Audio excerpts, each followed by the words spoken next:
ఇక అప్డేట్ చూస్తే తిరుమల కొండ మీద నిషేధిత ఆహార పదార్థాలను అధికారులు గుర్తించారు. తమిళనాడుకు చెందిన భక్తులు బిర్యానీ కోడిగుడ్లను సెక్యూరిటీ సిబ్బంది దాటి కొండ మీదకు తీసుకుని వచ్చారు. అలిపిరి నుంచి తిరుమలకు తీసుకొచ్చిన తమిళ భక్తులు నిషేధిత ఆహారం తీసుకొచ్చినట్లు తెలుస్తోంది.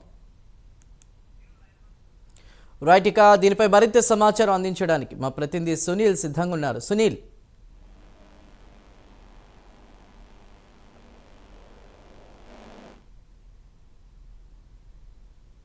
దర్శనానికి కూడా పంపిస్తాను, దాని గురించి ఏం దిగులు లేదు. బట్ అయితే ఇక్కడ ఇష్యూ ఏమంటే ఇక్కడ ఒక రూల్స్ ఒకటి ఉన్నాయి. నాన్ వెజ్ తినకూడదు అనేది రూల్. కాబట్టి అది మనం ఫాలో కావాలి. ఫస్ట్ టైం సార్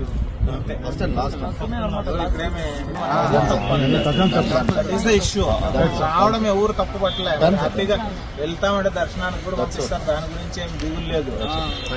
బట్ అయితే ఇక్కడ ఇష్యూ ఏమంటే ఇక్కడ ఒక రూల్స్ ఒకటి ఉన్నాయి. నాన్ వెజ్ తినకూడదు అనేది రూల్.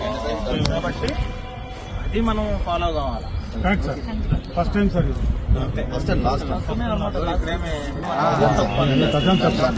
ఇష్యూ రావడం ఎవరు తప్పు పట్టలేదు. హ్యాపీగా వెళ్తామంటే దర్శనానికి కూడా పంపిస్తాను, దాని గురించి ఏం దిగులు లేదు. బట్ అయితే ఇక్కడ ఇష్యూ ఏమంటే ఇక్కడ ఒక రూల్స్ ఒకటి ఉన్నాయి. నాన్ వెజ్ తినకూడదు అనేది రూల్. కాబట్టి అది మనం ఫాలో కావాలి. First time sir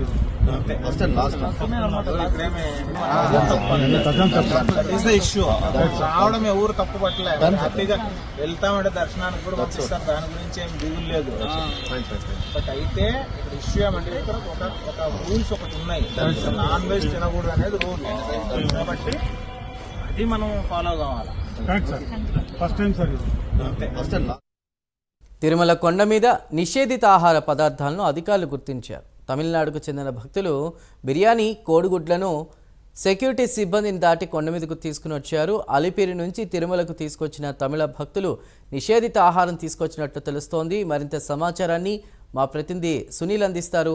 Sunil, right Chandu, మరోసారి తిరుమలలో అపచారం జరిగింది. ముఖ్యంగా విజిలెన్స్ డొల్లతనం మరోసారి బయటపడిందని చెప్పొచ్చు. ముఖ్యంగా ఏదైతే నిన్న జరిగినటువంటి ఘటన ఆలస్యంగా వెలుగులోకి వచ్చింది. ముఖ్యంగా ఏదైతే తమిళనాడుకు రాష్ట్రానికి సంబంధించినటువంటి తిరువల్లూరు జిల్లాకు సంబంధించి గుమ్మడిపూడికి చెందినటువంటి 28 మంది భక్త బృందం ఏదైతే తిరుమలకి నిన్న ఉదయం అలిపిరి తనిఖీ కేంద్రం దాటుకొని తిరుమలకి ఒక మతం అంటే వేరే మతానికి చెందిన బృందం కావడంతో అక్కడ తిరుమలకు వచ్చారు. వారు అక్కడ ఏదైతే తిరుమలలో ఉన్నటువంటి రాంబగిచ బస్ స్టాండ్ కు అతి సమీపంలో ఉన్నటువంటి పార్కింగ్ వద్ద వారు తెచ్చుకున్నటువంటి భోజనాన్ని భుజిస్తుండగా అక్కడే స్థానికంగా ఉన్నటువంటి కొంతమంది భక్తులు అక్కడికి వెళ్లి వెంటనే వాళ్ళు అక్కడ నిషేధిత ఫుడ్ తింటున్నారని చెప్పేసి పోలీసులకు సమాచారం ఇచ్చారంటే ప్రధానంగా చూసుకున్నట్లయితే తిరుమలకి నిషేధిత వస్తువులు అసలు అలో ఉండదు. ప్రధానంగా ఏదైతే మాంసాహారం కావచ్చు, గుడ్లు కావచ్చు, మరోవైపు మద్యం కావచ్చు, పూర్తి స్థాయిలో ఇట్లా నిషేధిత వస్తువులు కొండపైకి అనుమతి లేదు. ప్రధానంగా అలిపిరి తనిఖీ కేంద్రంలోనే పూర్తి స్థాయిలో చెకింగ్ చేయాల్సి ఉంటుంది. కానీ ఇంత భారీ స్థాయిలో అంటే ఒక పెద్ద గుండంలో ఇటువంటి ఫుడ్ తీసుకొని వస్తుంటే కూడా అక్కడ ఉన్నటువంటి సిబ్బంది ఏమాత్రం తనిఖీ చేయకుండా ఎలా పంపించారని చెప్పేసి భక్తులు అయితే అసహనం వ్యక్తం చేస్తున్న పరిస్థితి ఉంది.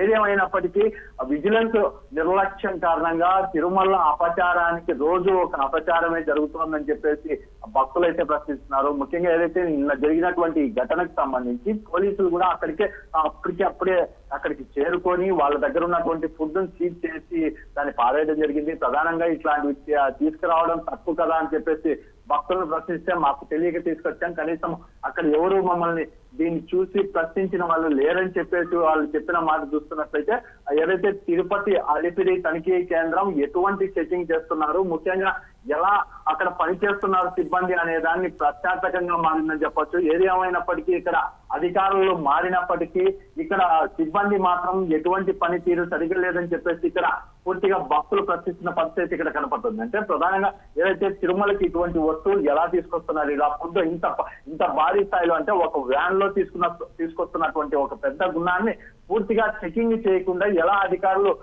అనుమతించారని చెప్పేసి ఇక్కడ భక్తులు అయితే ఆరోపిస్తున్నారు. ముఖ్యంగా దీనిపై ఇప్పటికీ విజిలెన్స్ అధికారులు విచారణ జరుగుతున్నట్టయితే తెలుస్తుంది. ఏదేమైనప్పటికీ అక్కడికి సంబంధించి సంబంధించినటువంటి ఎవరైతే సిబ్బంది నిర్లక్ష్యంగా వ్యవహరించారో వారిపై చర్యలు తీసుకునే అవకాశం ఉన్నట్టు తెలుస్తుంది. ఏదేమైనప్పటికీ ఇటువంటి అపచారాలు జరగడం తప్పు కదా అని చెప్పేసి భక్తులైతే గట్టిగా హర్షంగా వ్యక్తం చేస్తున్నారు. ఎందుకంటే ఆ భక్తులు ఒకటే కోరుతున్నారు, తిరుమలలో శ్రీ వెంకటేశ్వర స్వామి కొలువైనటువంటి ప్రాంతంలో ఇటువంటి అపచారానికి తావు ఉండకూడదు, దయచేసి ఇప్పటికైనా చర్యలు తీసుకోవాలని భక్తులు కోరుతున్న పరిస్థితి ఇక్కడ కనపడుతోంది. Chandu. Right Sunil, thank you.